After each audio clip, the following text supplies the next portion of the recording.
2023 को भी एक पत्रकार वार्ता की थी, आपके सामने समझ की थी, और उसमें भी इस बात को उठाया था कि किस तरीके से जो 31 जुलाई को हिंसा हुई, जो टकराव हुई थी, उसकी हमने उसमें भी मजम्मत करी थी और आज भी हम उसकी मजम्मत करते हैं। वो दर्दनाक, दुखद और दुर्भाग्यपूर्ण घटना थी। उसमें सभी समुदाय, चाहे कोई हो, उसमें सभी को नुकसान हुआ था। एक भाईचारे को ठेस पहुंची थी और एक बहुत बड़ा नुकसान हुआ। और उसके बाद जो घटनाक्रम हुए तो उसकी पूरी विस्तृत जानकारी दी गई।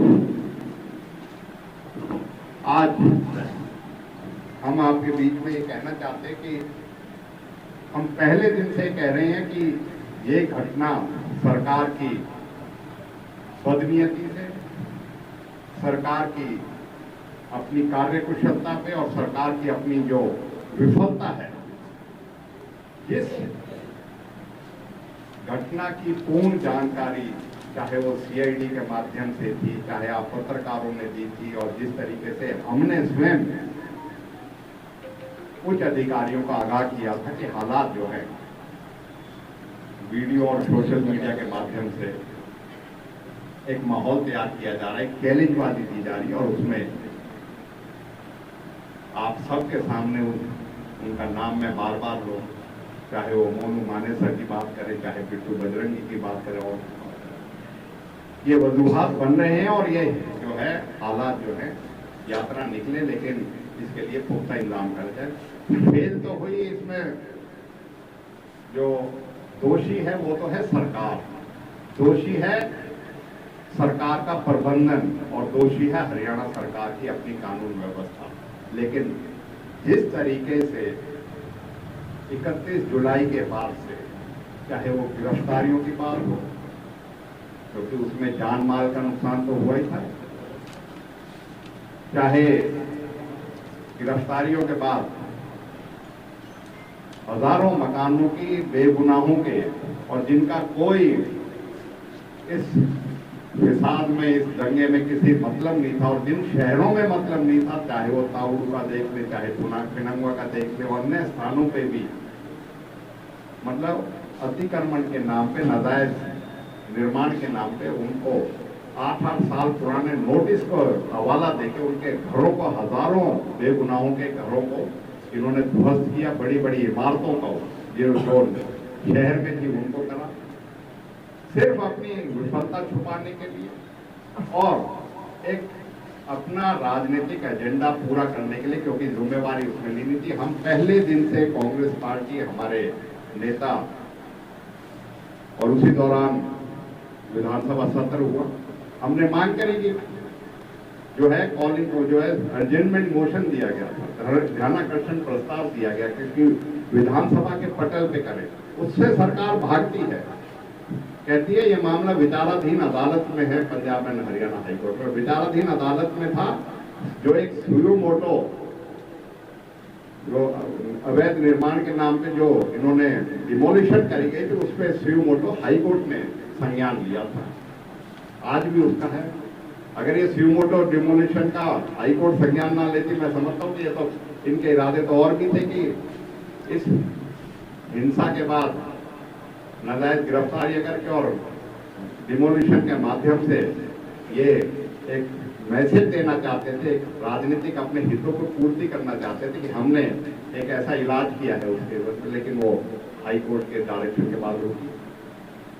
हम पहले दिन से विधानसभा में ये चर्चा से भागे। हम पहले दिन से कह रहे हैं सरकार की अपनी विफलता है, उसके लिए जब भी उसमें न्याय मिल सकता है, हरियाणा की जनता को, हमारे इलाके को जब भी मिल सकता है, और असलियत जब भी पता लगी जब हाई कोर्ट के सिटिंग जज से इस सारे प्रकरण की जांच कराई जाए और उसमें दूध का दूध पानी होगा। और हम फिर से यह बात कहते हैं कि हमारे साथी विधायक को झूठे षड्यंत्र में फंसा के और एक नहीं 4 मुकदमों में ना उनका एफआईआर में नाम है, ना किसी कोई सबूत है उनके, ना कोई उनके खिलाफ कोई तथ्य है, सिर्फ दूसरे के डिस्क्लोजर पे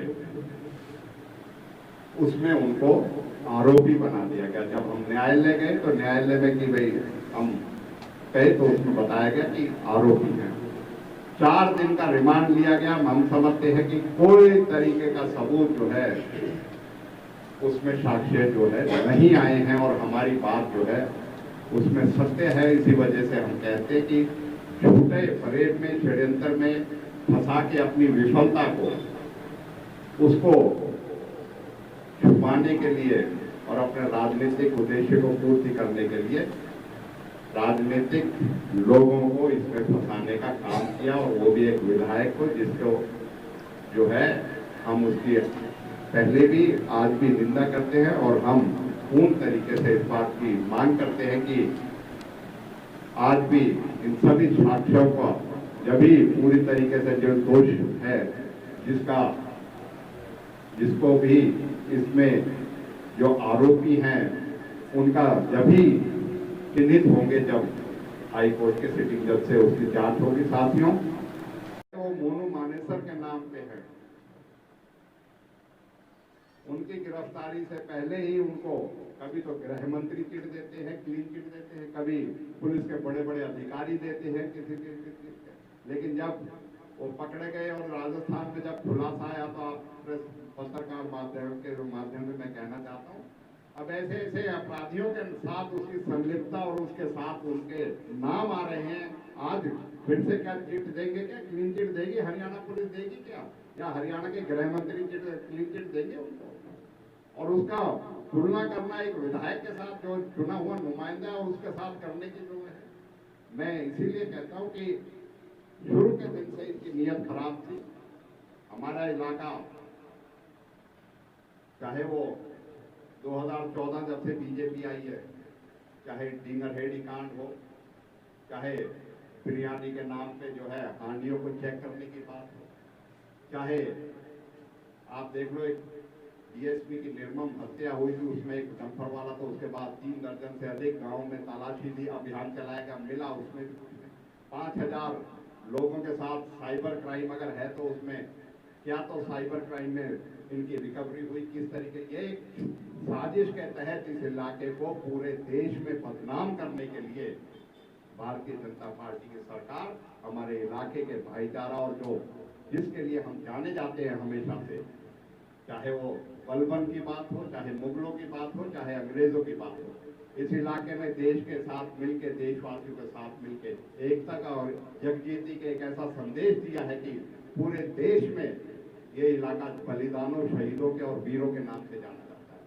आज हम इस सब का विरोध करते हैं और हम एक बात का कहना चाहते हैं आपके माध्यम से, हम आपके साथ मिलके, अपने साथियों के साथ मिलके जो इनका ये षड्यंत्र है, जिस तरीके से ये नाजायज लोगों को फंसा रहे हैं, नाजायज हमारे विधायक को फंसा रहे हैं, उसके लिए जनता के साथ मिलके, अपनी पार्टी के साथ मिलके हम इस अन्याय के खिलाफ पूरी तरीके से अपने साथियों के साथ मिलके रणनीति तय करेंगे और इस लड़ाई को हम लड़ेंगे। हम अदालत में भी लड़ाई लड़ेंगे और जनता की अदालत में भी इस लड़ाई को लड़ेंगे। और क्योंकि ये फेलियर जो है, ये विफलता जो है, ये सरकार की विफलता है और इसको हमारे लोगों के ऊपर और हमारे उसके ऊपर इसको करने का जो है पूरा प्रयास किया जा रहा है, जिसको हम चाहे वो हमारे विधायक हो, चाहे हमारी पार्टी को बदनाम करने के लिए ये साजिश की जा रही है। हम उसका विरोध पहले भी किया है, आज भी करते हैं और आज के इस माध्यम से ये हम करेंगे। इसके साथ साथ इनकी पोल पट्टियां इसी बात से खुलती है कि ये ऐसे ऐसे लोगों पे इन्होंने आरोपी बनाया हुआ है जो नासिर जुनैद हत्याकांड में जो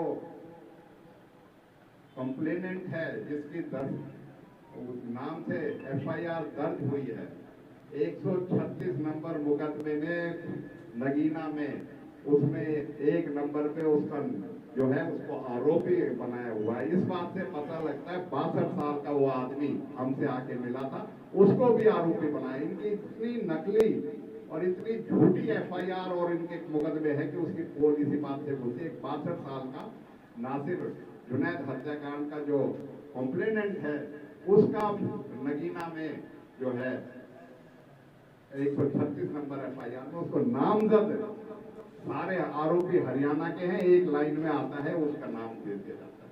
तो ये मैं कहता हूँ, ये इनकी सच्चाई का आप देख सकते हो, अंदाजा लगा सकते हो कि निर्दोषों को फंसाने का किस तरीके से इन्होंने कर रहा है।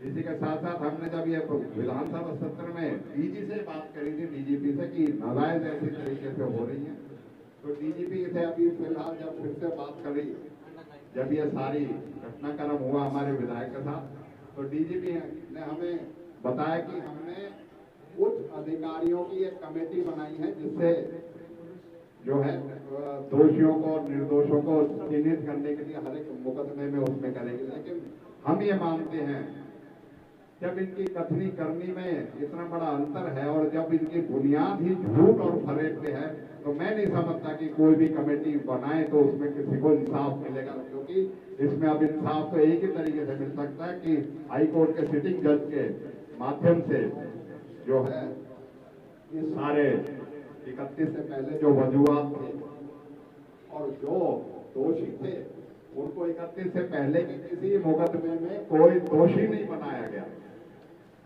मोनू मानेसर और बिट्टू बजरंगी को जो है तो उस बाद के मुकदमों में मतलब जो है इन्होंने दोषी बनाया। तो ये क्या निष्पक्ष जो है जांच करेंगे और किसको दोषारोपण करेंगे? हमारे जो है रिमांड पेपर में भी जो आए हैं उसमें भी जो है इस बात के कोई सबूत नहीं मिला कि हमारे विधायक के खिलाफ कोई ऐसे सबूत मिले हो। तो इसी बात को कहने के लिए आपके बीच में हम आए थे। साथियों, इस इलाके को तो जरूरत थी रोजगार की, इस इलाके को जरूरत थी शिक्षा की, स्वास्थ्य की, इस इलाके को जरूरत थी पानी की, लेकिन सब चीजों से 248 से सड़क की जरूरत थी, लेकिन उन सब चीजों से इन्होंने विफलता तो है वो दी तो कोई नहीं, लेकिन हमें इस लड़ाई में उलझा दिया अपने राजनीतिक फायदे करने के लिए। और मैं आपके माध्यम से ये भी कहना चाहता हूँ, जिस भी भाई का नुकसान हुआ इस दंगों में, इस सरकार ने, हमने पहले भी कहा, किसी का अभी तक नुकसान की भरपाई करने का इन्होंने कोई नहीं किया। बस अभी तक किसी की कोई नुकसान भरपाई। तो ये हम तो ये कहते हैं कि किसी भी पक्ष को कोई फायदा ना करके इन्होंने तो अपना, सरकार ने राजनीतिक एजेंडे को हित करने का काम कर रही है। और इसी के विरोध में हम आज भी, पहले भी और आगे भी खड़े रहेंगे और हम अपनी जनता के साथ मिलकर लोगों की हितों की बात करते हुए पूरी तरीके से इस लड़ाई को सही अंजाम तक पहुंचाएंगे, जिससे कि लोगों को इंसाफ मिले और दोषियों को छोड़ा ना जाए और निर्दोषों को बिना बात बिना वजह उनको परेशान न किया जाए। ये हमारी थी और हमारे के सभी किरदार और किरदार सामने आ गए हैं। मोनू मानेसर, बिट्टू बजरंगी, मोहम्मद खान इंजीनियर, शासन या प्रशासन, किसका दोष रहा है नूहिंसा के पीछे? मैं सबसे पहले आपके माध्यम से कहूंगा, सबसे पहले दोष इसमें हरियाणा सरकार का और हरियाणा की कानून व्यवस्था की ढुलमुल नीति का जो है, और उसके लिए हरियाणा प्रदेश की सरकार जो है जिम्मेदार है। और इसके साथ साथ आपने नाम जो लिया उसमें मैं कहूंगा कि हमारे विधायक का कोई हिंसा में किसी तरह का कोई रोल नहीं है। मैं आपके माध्यम से पूरी जिम्मेदारी के साथ कह रहा हूं। और जिन औरों का नाम ले रहे हो उनको तो उस घटनाक्रम से पहले का साक्ष्य है उनके और सारी चीज है, उसमें उनके खिलाफ कोई हरियाणा सरकार ने कार्रवाई नहीं करी। और यही जो विफलताएं हैं अपनी, उनको छुपाने के लिए मैं समझता हूं कि सच्चाई पे ये हरियाणा की सरकार जो है अपनी कमियों को छुपाने के लिए सच्चाई को कभी उजागर नहीं होने देगी। इसी कारण हम हाई कोर्ट के सिटिंग जज से इसकी इंक्वायरी चाहते हैं कि दूध का दूध पानी का पानी हो। हम दोषियों को खिलाफ कार्रवाई चाहते हैं, लेकिन दोषियों के कार्रवाई जो खुद सरकार अपनी कमी की वजह से जो उसमें संलिप्त है, तो वो कैसे किसी दो करेगी। इसी वजह से बेगुनाहों को जो है इसमें संलिप्त करा जाना।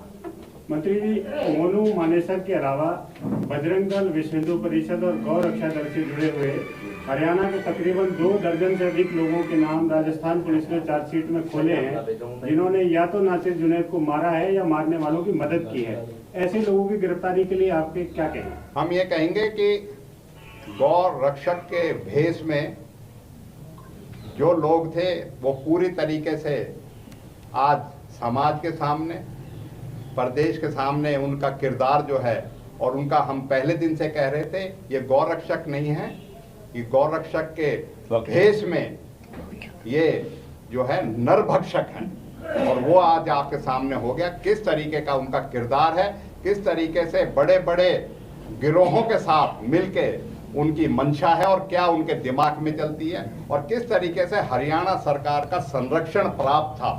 आप इसको बात को भी देख सकते हैं, अपने घर पे बेफिक्र होकर इतने बड़े इलाके में बद अमनी फैला के वो अपने घरों में रह रहे थे, और एक चुने हुए विधायक को इस मामले में अपनी विफलता को छुपाने के लिए, अपनी उसके करने के लिए नाजायज तरीके से उसका नाम लेके उसमें करने का, और आज जो पुलिस रिमांड पूरा हो गया। कोई सबूत आज के दिन हम आपके सामने कह रहे हैं हमारे विधायक के खिलाफ ये नहीं जुटा पाए हैं। ये निरंतर बिल्कुल झूठा जो है मुकदमा उनके ऊपर अंकित किया गया है। मंत्री जी, एक पक्ष के तकरीबन 300 से अधिक लोग गिरफ्तार हो चुके हैं, दूसरे पक्ष से सिर्फ बिट्टू बजरंगी, मोनू मानेसर और 5-7 लोग तावड़ू से गिरफ्तार हुए हैं, जबकि तलवारें लोगों ने लहराई, फायरिंग करते हुए बल्लभगढ़ का एक शख्स दिख रहा है। ऐसे लोगों की गिरफ्तारी के लिए क्या कहें? हमारे विधायक साथी चौधरी इलियास ने यही कहा, एक तरफा कार्रवाई हो रही है, और हम भी आज कह रहे हैं एक तरफा कार्रवाई हो रही है। और मोनू मानेसर को भी जो उसकी जो वीडियो वायरल थी उससे पहले का, उसमें कोई मुकदमे में नहीं लिया है। वो तो जब फिर से जल अभिषेक होगा उसकी एक वीडियो पे मुकदमा किया गया। इनकी कार्रवाई इसीलिए तो हम कह रहे हैं बदनीयती सरकार में है, और ये जो भी दोषी हैं, चाहे वो हमारे यहाँ के इलाके के लोग हैं, चाहे वो यात्रा के दौरान असामाजिक तत्व जो उसमें शामिल होके हथियारों के साथ जो यात्रा करने आए थे, हमारी समझ से परे है। यात्रा में के धार्मिक यात्रा में हथियारों के समय कहते हैं, और ये हम नहीं कह रहे, इस सरकार में केंद्रीय मंत्री जो यहाँ से सांसद हैं उन्होंने कहा हुई बात है। और उसके बाद भी ये सरकार कहती है ये तो पूर्व नियोजित सुनियोजित है। तो आज तक क्यों नहीं तथ्य आए है किसी तरीके से? हम ये मानते हैं सरकार अपनी विफलताओं को छुपाने के लिए बेगुनाहों पे कर रही है और एक तरफा कार्रवाई कर रही है, और उसी क्रम में इन्होंने हजारों लोगों के आशियानों को, उनके दुकानों को, उनके व्यवसायों को खत्म करने का काम किया है। वो अवैध निर्माण के नाम पे और नाजायज निर्माण के नाम पे। हम सब चीज़ों की वजह से ही आपके माध्यम से कह रहे हैं, हम आज भी अपनी उसी मांग पे हैं, दूध का दूध पानी पानी होगा। और इस बात में कह सकता हूँ हरियाणा के लोगों ने इस बात को भांप लिया, और इसी चाहे वो किसान यूनियन हो, खाप पंचायत हो, उन्होंने इन सब चीज़ों को देखने के बाद हरियाणा सरकार की इस विफलता को देख के पूरे हरियाणा ने बहुत इसमें एक जो है शांति बनाने का काम किया। इस आग को जो ये इन्होंने की शरारत हुई उसको पे पानी डालने का काम किया, और उसके लिए हम आज भी आपके माध्यम से हमने 4 तारीख को भी शुक्रिया अदा करा, आज भी करा। हरियाणा एक ऐसा प्रदेश है जिसमें शांति और अमन की इसमें हमेशा थी, इस तरीके का वातावरण कभी नहीं रहा। लेकिन 2014 से क्यों बीजेपी के राज में इस तरीका हो रहा है, इसी बात के सवाल जो है आपके सामने हम खड़े कर रहे हैं। और यही कारण है मोनू मानेसर खुलासे पर खुलासे कर रहा है, लेकिन बीजेपी के सांसद अरविंद शर्मा हो, विश्व हिंदू परिषद से जुड़े लोग हों, वो अभी भी कह रहे हैं कि मोनू को ना हम केवल कानूनी मदद करेंगे बल्कि मोनू निर्दोष है, उसको गलत फंसाया जा रहा है। आप क्या कहेंगे? मैं यही कहूंगा, आज गृह मंत्री जो हैं, जो बड़ी बड़ी क्लीन चिट देते थे और जो पुलिस अधिकारी देते थे, वो आए और आज इस चीज के लिए उनके करें कि क्या मोनू मानेसर अब भी इनकी नजरों में जो है वो दोषी नहीं है। हम तो पहले दिन से कह रहे हैं, जब ये हुआ भी नहीं था, जब शेखपुर का मामला था, कि ये गौ रक्षा के नाम पे नरभक्षक हैं, अपना एक रैकेट चला रहे हैं, अपनी एक जो है एक व्यवसाय चला रहे हैं, और उसकी एवज में इस इलाके के भाईचारे को खराब कर रहे हैं। अब सबका आज इस्तेमाल करता हूँ, स्वागत करता हूँ, सम्मान करता हूँ। मैं भाई आपका भी चौधरी सईदा खान का भी सरकार वार्ता कराई थी, आप लोग को याद किया। आज उसी संबंध में फिर दूसरा हमने आप लोगों को जो इन्विटेशन दिया, निमंत्रण दिया, आप सभी आए, आप सबका बहुत बहुत धन्यवाद थे। और 31 तारीख आज का जो हमारा मकसद है, उसी कड़ी में जो पहले 31 के पहले जो हुआ और 31 के बाद में इस एपिसोड में जो हुआ उसके बारे में तफसीली तौर पर चौधरी आफ्ताब जी ने बताया, मैं भी वो बताने जा रहा हूँ, कहने जा रहा हूँ। 31 जुलाई को ये घटना हुई। घटने से पहले ये बाकायदा पूरे इलाके में, पूरा प्रदेश में जो लोग आज सरकार की कस्टडी में बतौर आरोपी के, चाहे वो मोहनी मॉनिटर हो और कुछ ही उनमें से जमानत हो गई, इन लोगों ने राजस्थान में घाटमे का गांव से नासिर जुनैद को उठाया और वो रास्ते में इतनी बुरी तरीके से उनको पीटने का काम किया कि वो मरने के कगार पर पहुंच गए। जब इन्होंने ये महसूस किया कि अब ये मरने वाले हैं, ये जिंदा नहीं रहेंगे, तो इन्होंने फिरोजपुर जिसका सीआईए थाने में इन्होंने उनको देना चाहा।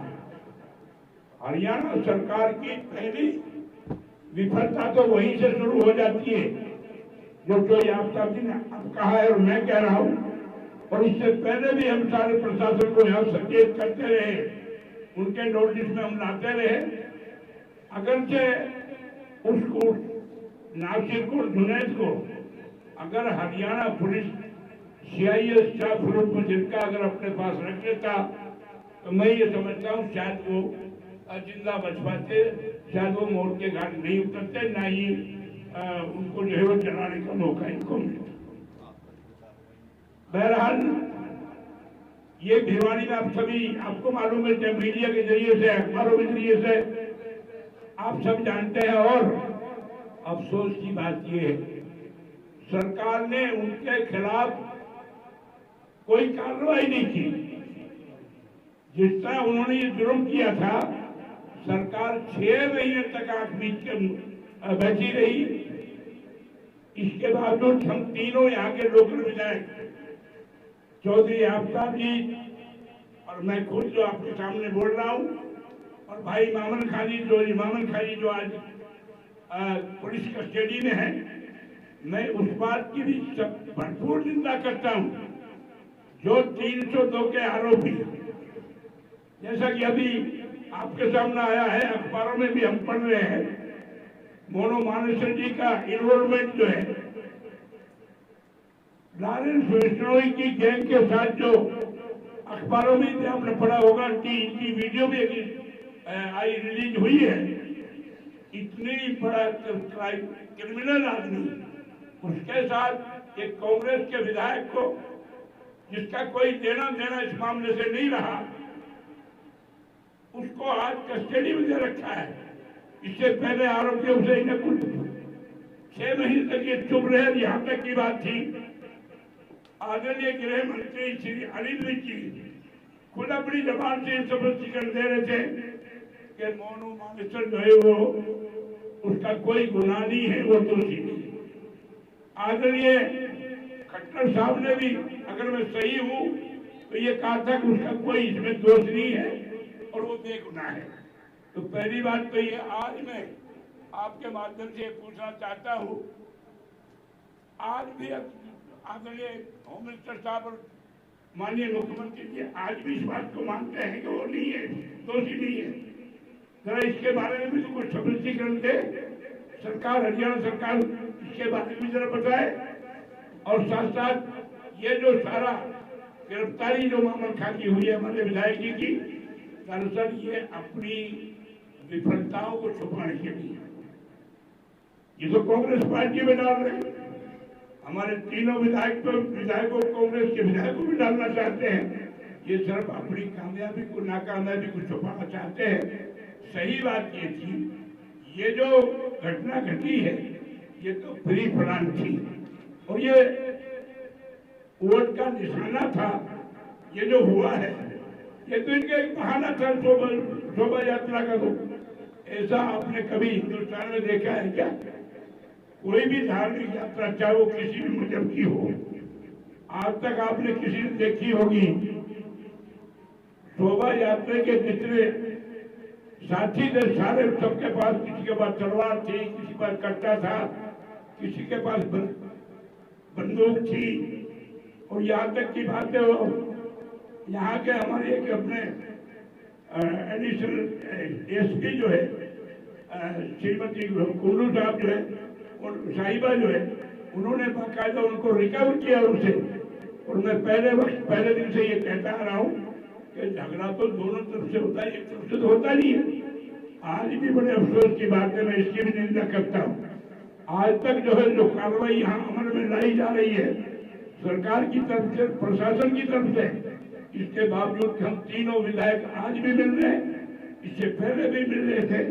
आदरणीय श्री कपूर साहब जो है उनसे हम लोग, मैं चौधरी आफ्ताब जी और मैं, ये सारे हालात जो इस घटना के बाद जो घटे हैं इलाके में उनकी जानकारी देने के लिए उनके निवास स्थान पे मिले। आज भी हम ये ऐसा महसूस कर रहे हैं कि आज भी इस तरफी कार्रवाई हो रही है। लिहाजा मैं आपके जरिए से ये कहना चाहता हूँ, हमने यहाँ डिस्ट्रिक्ट प्रशासन एसपी साहब से भी, डीसी साहब से भी बराबर पहले भी संपर्क किया था, घटना से पहले भी, कि आप लोग इसको संभालिए, इसका इंतजाम करिए।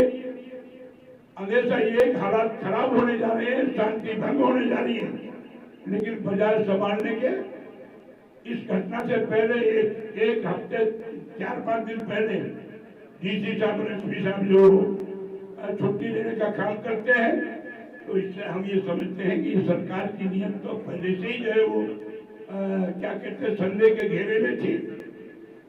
आज भी हमारा आप लोगों के जरिए से हम गुजारिश करते हैं, सरकार से निवेदन करते हैं, मांग करते हैं, और हमने उस दिन भी ये बात कही थी, हम दोषियों के हक में नहीं है, हम दोषियों के हिमांशी नहीं है, लेकिन जिस तरीके से हमें पता लगा है, मामन जी के जो रिमांड पेपर जो आया है उसमें जो हमें पता लगा है कि मामन जी के खिलाफ कोई सबूत साबित नहीं हुआ।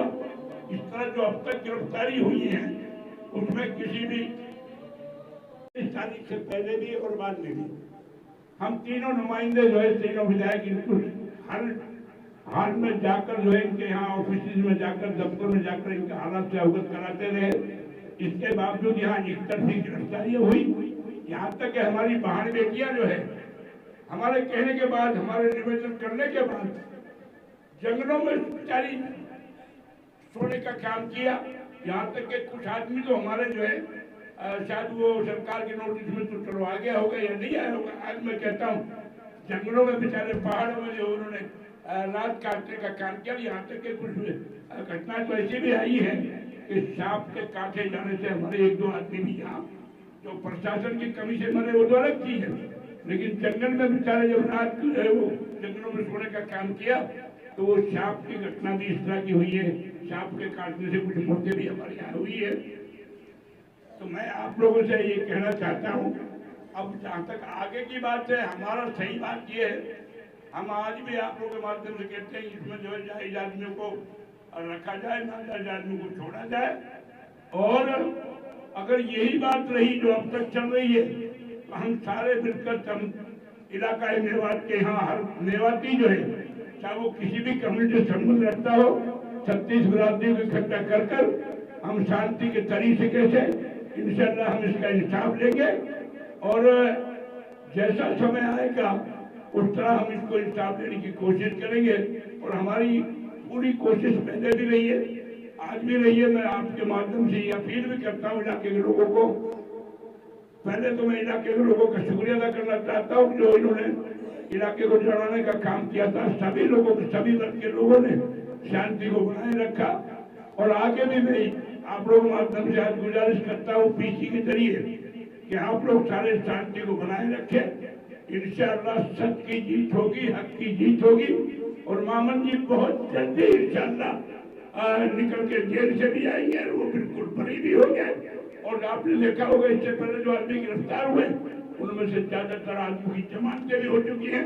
मैंने पहले भी कहा था अगर हमारी भी जरूरत पड़ेगी तो हम इलाके के लिए हर कुर्बानी देने के लिए तैयार है। अब तीसरा भी आरोप बढ़ा, हम तीनों मिलकर जैसे हमने इलाके के लिए पहले काम कर रहे थे, अब बराबर हम इस पर निगरानी रखेंगे। घबराने की कोई बात नहीं है। तो मैं आप लोगों के माध्यम से ये कहना चाहता हूँ, आप लोग सरकार को से हमारी मांग रखे है आपके जरिए से कि इस इलाके में शांति बनाने के लिए हमारा इलाके का सहयोग दे, और जितने भी जो आरोपी हैं इनको बाकायदा गिरफ्तार जो किए हैं इनसे ये सफिशिएंट नहीं है। अभी तक तो बजरंग दल के लोग इसमें सारे रह रहे, अरे उनको जिनके खिलाफ इन्होंने कोई कार्रवाई नहीं की है, जबकि झगड़ा तो दोनों तरफ से होता है, एक तरफ से थोड़ी होता है। तो मेरी आप लोगों से गुजारिश है कि आप लोग हमारी बात जो है वो सरकार तक पहुंचाए। आप सब आए, आप सबका बहुत बहुत धन्यवाद। बड़े अफसोस की बात है, कुछ हमारे यहाँ शासी जो परिवार है, जिस तरह हम भी शासी परिवार से ताल्लुक रखते हैं, वो लोग हमेशा जब भी मेवात के अंदर मुसीबत आई है, उनका हमेशा यहाँ नेगेटिव रोल रहा है। हमेशा उन्होंने बजाय इसके कि हम इलाके में जो शांति स्थापित करें, आज भी उनका वही रोल है। तो वो उनकी पुरानी आदत है। मैं उनसे ये कहना चाहता हूँ, मेहरबानी करके बहुत हो लिया। आप ये इलाके की बात है, इलाके में आप लोग भी आते हो, हम भी आते हैं, सारी 36 बराती, यहाँ सारे मेवाती सभी वर्गों के लोग रहते हैं। जो हो गया बहुत हो गया। अब मेहरबानी करके अगर आप लोग नहीं मानोगे तो इंशाल्लाह हम तुम्हारी मनसा को यहाँ पूरा नहीं होने देंगे, हम इस इलाके को जलने नहीं देंगे।